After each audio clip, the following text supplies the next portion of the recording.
Merci beaucoup, Raymond. Donc, oui, on a parlé beaucoup des principes FAIR jusqu'ici. Là, je voulais en fait faire le tour de la question là, et faire un bref survol de ces principes-là parce qu'on en parle beaucoup, mais je voulais entrer un peu dans le vif du sujet. C'est relativement nouveau.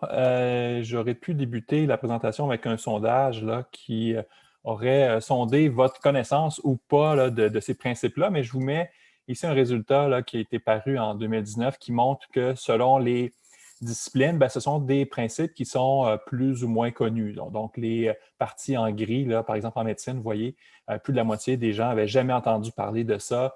En jaune, c'est vraiment des gens qui avaient entendu, mais qui ne pouvaient pas vraiment dire c'était quoi. Et en vert, des gens qui avaient une connaissance un peu plus approfondie de ces principes-là.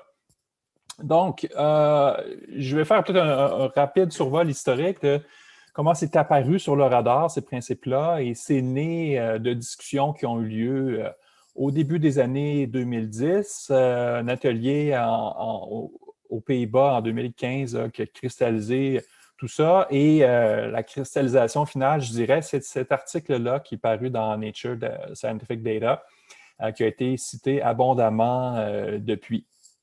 Et rapidement, les principes FAIR ont été adoptés du côté européen par les instances, les agences subventionnaires de la recherche, où c'était devenu un requis de rendre la donnée fair. Donc, il fallait encourager les projets Horizon 2020, entre autres, dès 2017, étaient encouragés à adopter cette pratique-là. Au Canada, les premières fois que j'ai vu apparaître le terme de façon officielle, c'est dans la feuille de route pour la science ouverte de la scientifique en chef du Canada, Mona Nemer, où là, on s'adressait plutôt, disons, à la fonction publique, où on disait aux ministères et organismes fédéraux qui devaient élaborer des stratégies, des outils pour mettre en œuvre les principes de données FAIR, afin, entre autres, d'assurer l'interopérabilité des données scientifiques qui sont possédées dans ces ministères et organismes-là. Du côté des trois organismes, évidemment, ben, comme Matthew Lucas et Jeff Moon l'ont évoqué plus tôt, ça a été plus long et il n'y avait pas les principes FAIR dans la première ébauche. Et bon, on a attendu et moi, j'avais bon espoir que ça apparaisse, tout ça, et c'est apparu finalement, comme on va le voir. D'ailleurs, la mise à jour qui a eu lieu là, pour dire qu'on reportait encore une fois la publication de cette politique-là faisait mention pour une première fois des principes FAIR. Donc là, on sentait que ça s'en venait. Et en fait, dans le plan stratégique des IRSC aussi, mentionné explicitement comme étant un exemple de bonne pratique à suivre. Et finalement, la politique, là, comme Matthew Lucas l'a décrit plus tôt aujourd'hui, qui est sorti en mars 2021, où là, c'est écrit noir sur blanc que les principes FAIR sont au centre d'une gestion et font partie, en fait, de l'excellence en recherche. Donc, si vous voulez être excellent en recherche, ce qu'on nous demande en tant que chercheur, bien, il faut faire nos devoirs et comprendre ce que ça implique. Donc, ici, je vais rapidement, parce qu'on n'a pas le temps de se pencher en détail sur chacun des principes et de la déclinaison de chacune des lettres de l'acronyme, je vais faire un tour, un survol rapide et je vais ensuite vous présenter ce qu'on a mis en place à l'Université Laval pour essayer de tendre vers FAIR. Bon, donc, c'est important de mentionner que on ne devient pas fair du jour au lendemain, on ne tourne pas là, un bouton et tout d'un coup on est fair. C'est vraiment une aspiration, c'est des lignes directrices desquelles on va s'inspirer pour tendre vers l'excellence. Et comme Jeff Moon l'a dit plus tôt aussi, l'idée derrière tout ça, et c'est assez central dans les principes FAIR, c'est que les humains puissent, oui, découvrir plus facilement les données via différents outils, mais que les machines elles-mêmes puissent plus facilement découvrir et savoir à quoi elles ont affaire quand elles tombent sur un jeu de données. Quand on parle de machines, il faut comprendre, par exemple, Google qui moissonne le web à la recherche de contenu, donc Google qui va indexer ce contenu-là. Donc, le jeu de données devient un contenu qui est moissonnable au même titre que le texte libre qui foisonne sur le web. Donc, l'idée ici, c'est de rendre ces jeux de données-là un peu plus autoportants avec FAIR, dans le sens où l'humain va comprendre ce qu'est ce jeu de données-là, comprendre les variables, qu'il n'y ait pas d'ambiguïté sur ce que sont les variables, mais que la machine pourra aussi le comprendre. Et ça a été mis de l'avant beaucoup dans l'article de Nature. C'est vraiment améliorer la capacité des machines de trouver et d'utiliser les données. Donc, cette carte-là est un peu, je dirais, l'évangile, là, le petit catéchisme des principes FAIR. Donc, les grands principes là, facilement trouvables, accessibles, interopérables et réutilisables sont déclinés en plusieurs euh, je dirais, sous-principes. Et comme je l'ai dit, on n'aura pas le temps de les regarder en détail, mais j'attire votre attention aussi sur le petit yin et yang là, des principes FAIR, où il y a vraiment une composante technologique très forte. Donc, les outils qu'on va mettre en place et les protocoles qu'on va utiliser sont extrêmement importants. Et l'autre composante, c'est vraiment la composante qui est spécifique au domaine. Donc, on a besoin d'expertise des gens, des disciplines, des domaines qui vont utiliser ces données-là. Donc, les gens qui ont une connaissance intime des données doivent, en théorie, embrasser la technologie et vice-versa. Donc, l'idée, moi, j'aime bien cette image-là parce que les principes FAIR, au final, c'est de prendre, bon, on a parlé de propriété de données ici, bien oui, il faut toujours avoir les gens qui ultimement contrôlent la donnée, il faut les avoir dans l'équation quelque part. Et en rapprochant ces propriétaires-là de gens qui sont des experts du domaine, donc des gens qui vont être des spécialistes de la génétique, des spécialistes en géologie, des spécialistes des questions autochtones, on les rapproche encore une fois avec un expert ou une experte en données FAIR, donc des gens qui vont connaître la technologie, les principes d'interopérabilité. Quand on a ce trio-là réuni, je pense que c'est vraiment la recette du succès et c'est ce qu'on recherche pour faire en sorte que nos données vont être fairifiées. Disons, on va appeler ça un néologisme. Donc, il y aura un caractère FAIR supérieur de ce qui était au départ. Donc, très rapidement, le F pour facilement trouvable ou dans la communauté de bibliothécaires, on va dire facilement peut-être plus repérable, donc facilement trouvable. Ça, si je le comprends de façon où je vais le montrer très graphiquement par la suite. On va le voir quand on cherche quelque chose, ce que vous faites dans la vie de tous les jours, vous allez sur Google ou un autre engin de recherche, vous tapez 2-3 mots-clés et souvent vous retrouvez l'information. Ça devrait être la même chose pour trouver des jeux de données. Et des outils existent pour faire ça. Et pour que ça fonctionne correctement, ce que les principes FAIR nous disent, c'est utiliser abondamment des identifiants persistants uniques, donc les DOI qui ont été mentionnés par Jeff Moon plus tôt. Je ne sais pas si le terme c'est identifiant permanent, identifiant persistant, identifiant pérenne, là, tout ça revient un peu au même. En anglais, on va dire des PID, des Persistent ID. Donc, on va vous encourager à utiliser ça le plus possible pour tous les objets digitaux qui vont être produits. Et on va voir que les identifiants permanents, ça s'applique pas seulement aux jeux de données, mais aussi à d'autres types d'objets numériques et ainsi vos identités en tant que chercheur. On va vous demander aussi d'en mettre plus que moins en termes de métadonnées parce que si on veut que le jeu de données soit découvert, bien, il faut le décrire, il faut le documenter, il faut ajouter de la viande autour de l'os. Les données tout seul comme ça, sans description, ne sont pas très utiles. Donc, FAIR vous demande justement d'enrober ça avec beaucoup de métadonnées. Et pour que, en fait, justement, les portails de découverte de données puissent justement moissonner l'information et la représenter. Et un exemple très concret de ça, j'en ai un ici, avec l'engin de Google, Dataset Search, où j'ai tapé COVID et là, je vais tomber sur plein de jeux de données. Et normalement, si ces jeux-là sont bien documentés, je sais qui les a produits, quand, sous quelle licence, il y a une description. Normalement, il pourra y avoir un courriel vers les gens qui sont les contrôleurs de ces données-là aussi. Donc, l'idée du F, c'est vraiment de rendre ça découvrable à la Google comme ça, donc via des catalogues de données. Pour que ça fonctionne, il faut respecter certaines normes de l'industrie, je dirais ça comme ça. Donc, les schémas de métadonnées. Jeff en a évoqué tout à l'heure, celui de Dataset en est un, qui vous prescrit certains champs à remplir et qui fait en sorte ensuite que votre jeu de données devient plus découvrable, plus moissonnable par les Google Dataset Search de ce monde. Donc, les identifiants permanents, j'ai dit qu'il y en avait d'autres. Les ORCID, pour vous identifier en tant que chercheur, en sont un bon exemple.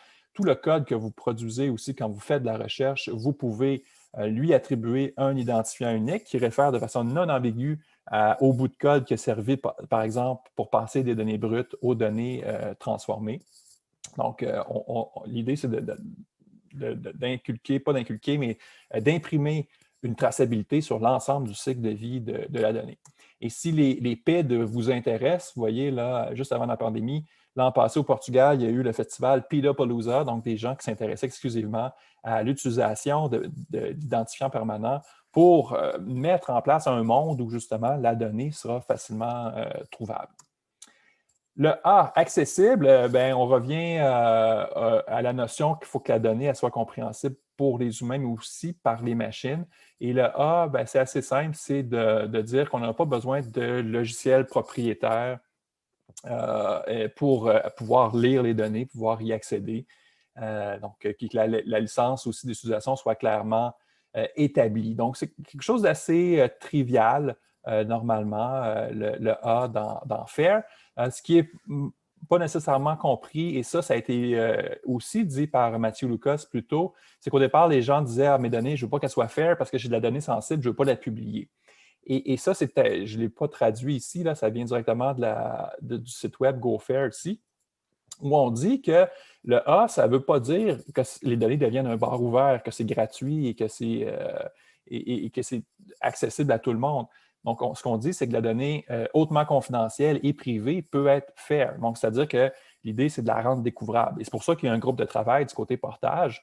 L'idée, ce n'est pas de publier des données sensibles. L'idée, c'est de mettre en place les mécanismes pour qu'elles deviennent découvrables aussi. Savoir que tel chercheur, tel groupe de recherche a un jeu de données sensible, mais au moins le reste du monde sait que ce jeu de données-là sensible existe.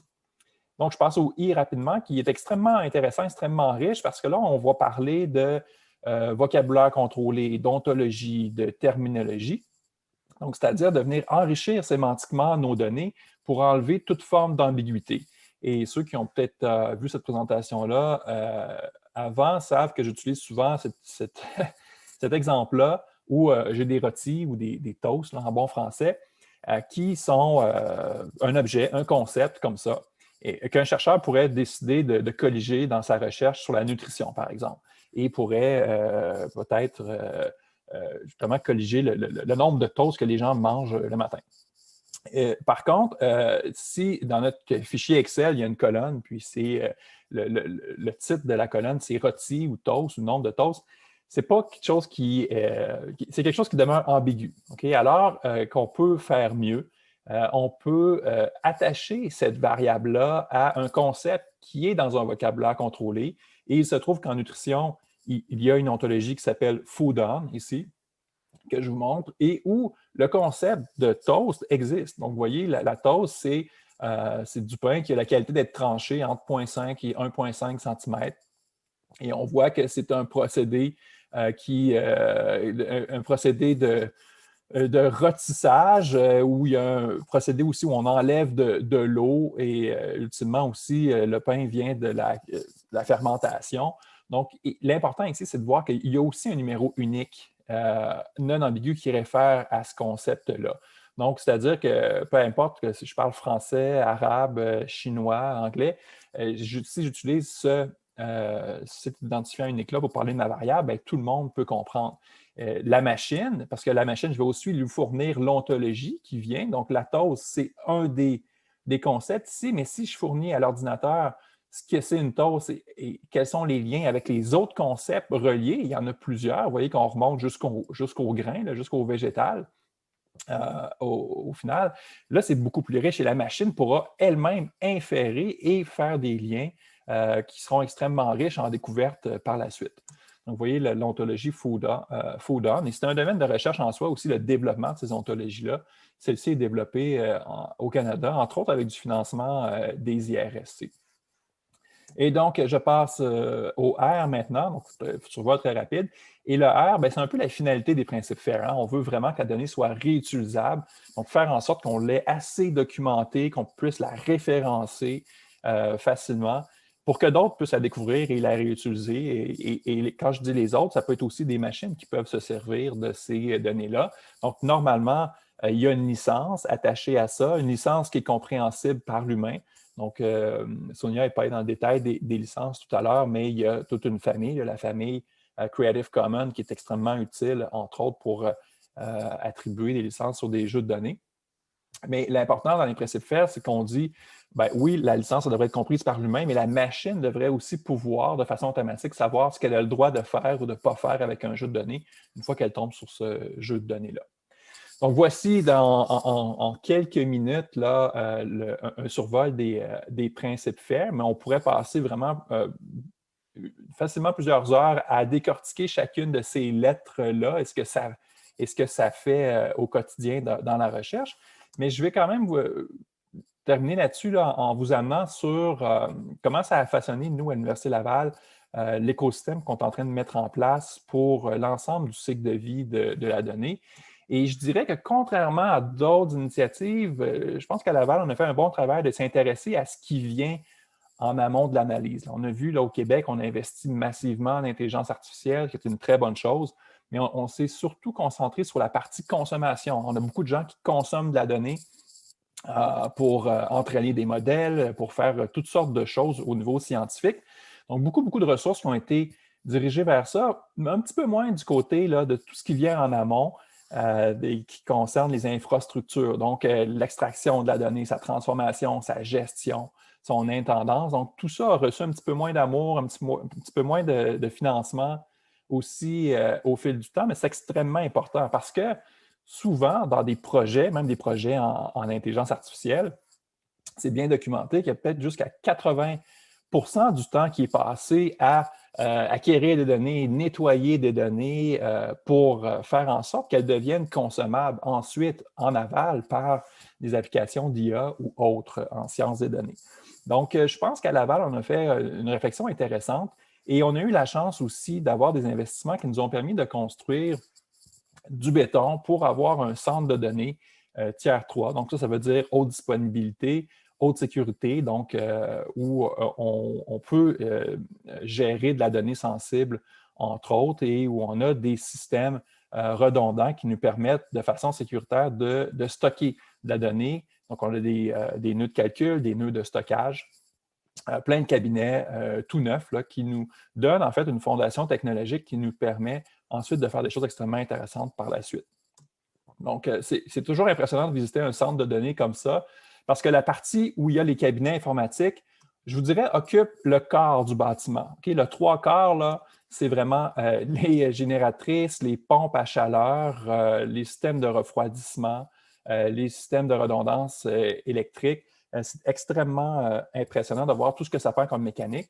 Et à Laval, on a fait un centre de données quand même qui a été classé comme étant vert dans le sens où on récupère la chaleur pour chauffer le reste de l'université. Donc, on a fait ça dans la continuité du développement durable, qui est un thème majeur à l'Université Laval. Donc, autour de ce truc-là, ces infrastructures-là physiques qui sont en fait connectées sur la dorsale canadienne en termes de réseautique, on a aussi des liens avec le ministère de la Santé et des Services sociaux, des liens aussi avec des fournisseurs externes commerciaux comme Azure chez Microsoft. Autour de ça, on a une équipe de spécialistes qui s'occupe de la couche logicielle que ça prend pour faire de la gestion de données de recherche, donc tous les outils dont on a besoin pour faire en sorte que nos données deviennent fair. Donc, l'équipe à l'Université Laval s'appelle Valeria, donc des spécialistes en réseautique, en cybersécurité, on appelle ça des développeurs full stack ou des développeurs DevOps qui vont déployer à la demande des machines virtuelles pour servir différents besoins. Et sur ça s'appuie aussi le projet Pulsar, qui est une thématique bien particulière en gestion de données de recherche. Donc, Pulsar, c'est un écosystème, je dirais, dédié à la santé durable, où là, on est plus dans l'applicatif. Donc là, on accompagne vraiment les chercheurs qui s'intéressent à certains thèmes de recherche et on leur donne, dans la mesure du possible, des outils qui vont leur permettre de rendre leurs données le plus fair possible. Et j'aurai des exemples à cet égard-là un petit peu plus tard. Donc, toute cette architecture-là, en fait, est faite pour être modulaire, c'est-à-dire qu'on peut venir ajouter des blocs. Et vous voyez que les cercles ici ne sont pas fermés, là, à part bon, le centre de données qui, lui, est très sécurisé. Et bon, on n'y entre pas comme on veut, mais les autres couches, la couche d'affaires Valeria, la couche d'affaires Pulsar, ont encore de la place pour accueillir des projets, entre autres en lien avec la gestion de données FAIR. Et Pulsar, bon, qui est un projet, et Valeria, qui sont des projets institutionnels U-Laval, commencent à déborder. Donc là, on a des des clients, entre guillemets, qui viennent de l'UQAC. On a des clients qui viennent du CHUM à Montréal. Donc, on commence à étendre un petit peu notre sphère d'influence. Et Pulsar, ben, je vous en parle pour peut-être mettre un peu plus de concret dans comment on accompagne les chercheurs pour rendre leurs données faires. Pulsar, c'est une collection de projets en santé durable. Donc, on va en voir un ensemble tout à l'heure qui touche à la nutrition. Il y en a plein d'autres et on est toujours en train d'en intégrer de nouveaux. Et ces projets-là peuvent contribuer à ce qu'on appelle la banque de données en santé durable. Et quand vient le temps d'outiller les chercheurs, ben, c'est qu'on va mettre à leur disposition des plateformes qui permettent, dans certains cas, de venir attacher des variables à des objets sémantiques qui sont dans des ontologies. Donc, vous voyez, ça, c'est l'outil de capture RedCap qu'on utilise abondamment et où on peut venir attacher des services sémantiques pour venir bonifier, venir documenter nos variables à la source. Donc, dès que la donnée est capturée, il y a beaucoup moins d'ambiguïté parce que là, on l'a tout de suite attaché avec un concept sémantique reconnu par une large communauté. Les autres services qu'on offre, services de catalogage de données, donc on parle de découverte de données, c'est important d'exposer au reste du monde ce qui est chez nous, sous notre contrôle en termes de données. Donc, vous voyez le projet Nutri-Québec ici, qui contient 20 ensembles de données, plus de 5000 variables. Et on pourrait se promener à travers ces variables-là et aller voir leur signification. Et ici, on a plutôt les métadonnées associées à ce projet-là. Donc, on voit date de début, date de fin, on voit qui a financé, on voit qui sont les chercheurs principaux qui contactés, on voit quel est le papier fondateur de ce jeu de données-là, le nombre de participants, etc. Donc, normalement, Google est en mesure de venir moissonner cette information-là et de la présenter ensuite dans son engin de recherche. Par contre, on n'est pas tout à fait là. Il y a encore quelques bouts technologiques à développer.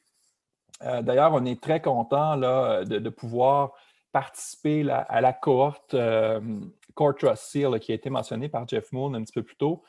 Financement Noir-Rennes qui a été attribué à l'Université Laval pour que, vous voyez ici, la banque de données en santé durable de Pulsar puisse être bonifiée. Et Core Trust Seal, c'est quoi? L'idée, c'est de faire de Pulsar un dépôt digne de confiance, donc le Trustworthiness en anglais. Il y a un cahier des charges de 16 critères qu'on doit remplir qui inclut certains éléments techniques, des éléments qui touchent à la gouvernance, tout ça. Et on est très content de faire partie de cette cohorte-là canadienne où on va justement bonifier notre écosystème, entre autres avec ce financement-là. Il y a eu, comme Jeff l'a mentionné aussi plus tôt, là, du financement pour la curation de données. C'est un terme que je n'aimais pas beaucoup, mais là, j'ai vu passer sur le fil Forum Data Québec là, qui s'adresse surtout aux bibliothécaires. J'ai vu passer là, des discussions, puis finalement, le terme curation de données a été consacré, je pense, officiellement. Et ça, on a aussi soumis là, des demandes là, en lien avec ça parce que des rôles de curateur, clairement, nous, on en a besoin. Donc, quand je parlais des données de nutrition tout à l'heure, oui, on les a documentées, mais on a besoin de personnel à temps plein qui deviennent des spécialistes de ce genre de travail-là pour accompagner les chercheurs, pour les aider justement à venir enrichir, à venir bonifier leurs données en venant attacher ça à des ontologies qui sont reconnues dans le domaine. Et je suis extrêmement heureux aussi de faire partie du conseil des chercheurs de la nouvelle organisation là, qui a pris son envol récemment et qui va vraiment jouer un rôle majeur dans l'organisation de l'écosystème canadien en gestion de données de recherche. Vous voyez, c'était quelque chose qui n'était pas du tout sous le radar ou presque pas avant. On avait la composante calcul informatique de pointe qui était Calcul Canada qui va disparaître, qui va en fait être avalé par Noir-Rennes. Ici, logiciel de recherche, c'est une autre composante extrêmement importante. Donc là, on a vraiment un écosystème plus complet et on peut penser que le financement de Noir-Rennes va nous aider à grandir collectivement et à développer des outils pour l'ensemble de la communauté. Donc moi, je suis plutôt de la communauté, comme vous l'avez peut-être constaté, de sciences et génie, mais il y a tellement de choses en commun entre, quand on parle de gestion de données de recherche, entre sciences humaines et sociales, sciences naturelles et génie, sciences de la santé. je pense que ça va rapprocher, ça va favoriser en fait l'intersectorialité au final. Donc, je m'arrête ici. Donc, j'espère que vous avez appris des choses dans cette présentation-là et dans l'avant-midi en général qui a été très riche. Donc, s'il y a des questions, moi, je suis preneur. Philippe Després, merci beaucoup pour cette présentation. Et comme on l'a dit, dans le fond, c'est le moment de soumettre des questions, des préoccupations, des demandes de précision. Je pense qu'il y a beaucoup de sujets qui peuvent être abordés aussi en lien avec la présentation. Alors, vous connaissez la façon de procéder, donc soit par le biais du clavardage, soit tout simplement en demandant la parole. Et c'est le moment où je regarde la salle et je vous regarde donc pour voir si ces questions se manifestent. Alors évidemment, on peut mentionner aussi que le temps que l'on digère aussi ces éléments, avec Philippe, tu restes disponible si les gens ont besoin de précision par rapport au principe FAIR et le reste. Donc, je pense que tout le monde a tes coordonnées. Donc, c'est possible de te contacter directement si après coup, après l'événement, on a d'autres questions, il y a des éléments qui surgissent, eh bien, ce sera possible de le faire également a posteriori. Oui, tout à fait. Puis je vous dirais que je cherche des amis là, dans la communauté qui aimeraient devenir, on pourrait dire des champions de données. En anglais, on dit des data champions, des leaders en données. Moi, à certains égards, je considère que ce que je fais un peu, c'est de l'évangélisation, d'essayer de propager cette bonne nouvelle-là, là, que sont les principes FAIR. Je dois avouer que parfois, je me sens un peu seul. Donc, si on avait une communauté de pratique là, où on pouvait échanger des astuces, des trucs pour mieux accompagner les chercheurs, bien, moi, je serais tout à fait d'accord pour animer une telle communauté s'il y a un désir de faire des choses semblables. Alors, Donc, vous pouvez l'invitation communiquer est avec moi en privé. Là. C'est un appel que je fais souvent, mais je pense que je vais mettre ça en place dès qu'on aura une masse critique de joueurs ou d'acteurs qui sont intéressés. Ah ben, l'invitation est lancée. À vous de prendre la balle au bon, évidemment. Philippe Després, merci beaucoup pour ce survol clair et limpide des principes FAIR. Merci.